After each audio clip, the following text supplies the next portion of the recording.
ईमान को मैंने कहा बेटे आपने चले जाओ उधर लेके, नहीं जी वो डिटाइप ही है, ईमान डिटाइप है, नहीं जी मैं नहीं जाना। मैंने देखे ईमान तो इंस्टाग्राम पे कहते हैं कि मैं तो उसके घर जाना चाहती हूँ, मेरी बात सुनो, वो सारा झूठ बोलती है, मुझे लगता है झूठ बोलती है। देखिए मेरी बात सुने, जो इंसान अपनी जंग खुद लड़ सकता है ना, वो मैं और आप किसी के लिए नहीं लड़ेंगे। मानते हैं ना बात? मुझे कई लोगों ने साहबियों ने सवाल डॉक्टर रूबी ने ईमान की हकीकत खोल कर रख दी। डॉक्टर रूबी ने माजी के करबला आने से पहले इस बात का दावा किया था कि वो ईमान को और किवान को माजी के घर लेकर जाएंगी। डॉक्टर रूबी ने बताया कि उन्होंने ईमान को बहुत कन्विंस करने की कोशिश की कि तुम्हारा घर है, तुम्हारी जो है वो ससुराल है, तुम अगर अभी सब्र का घूंट पी लोगी तो सारी ज़िंदगी उस घर में राज करोगी।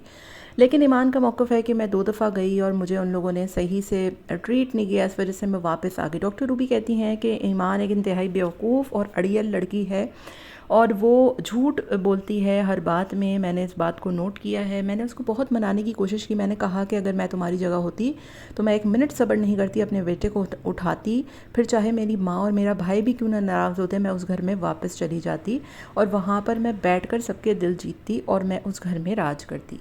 डॉक्टर रूबी ने मज़ीद कहा कि मैंने ईमान से 2 घंटे फ़ोन पर बात की। उसने मुझसे बहुत बहस की और बताया कि मैं नहीं जाऊँगी वहाँ पर जब तक वो लेने के लिए नहीं आएंगे। समझ में नहीं आता कि मसला तो कोई बड़ा है ही नहीं और रजब भट्ट कहता है कि वो ख़ुद आ जाए और वो कहती हैं कि रजब भट्ट लेने आ जाए। इस अड़ियल वाली मतलब ज़िद वाली बात पर इन दोनों का मैटर ख़राब हुआ है। मैं आपको एक बात बताऊं, मैंने ज़िंदगी में बहुत टाइम गुजारा है, डॉक्टर रूबी ने बताया, और मैंने यही सीखा है कि औरत जो होती है उसको बहुत सेक्रीफाइसेस करने पड़ते हैं, उसको बर्दाश्त करना पड़ता है, उसको झुकना पड़ता है रिश्ते को चलाने के लिए, वरना रिश्ता नहीं चलता। और ईमान को लगता है ऐसा कि उसके भाई और उसका जो वालदा है वो नहीं समझाती और वो नहीं बताती, क्योंकि कल कला को अगर ओन की शादी हो जाएगी तो भाई जितने भी अच्छे हों, जब भाभियाँ आ जाती हैं तो उनका टाइम, उनकी तवज्जो, उनकी ज़िंदगी और मसरूफियात बदल जाती हैं।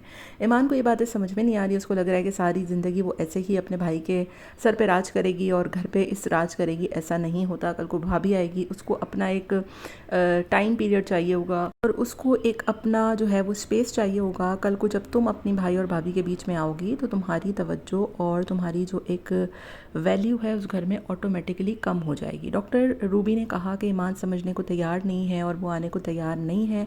उनको लगता है कि ईमान ज़िद पर आ गई है और वो झूठ भी बहुत बोलती है। बाकी आपका क्या ख्याल है, कमेंट में ज़रूर बताइएगा।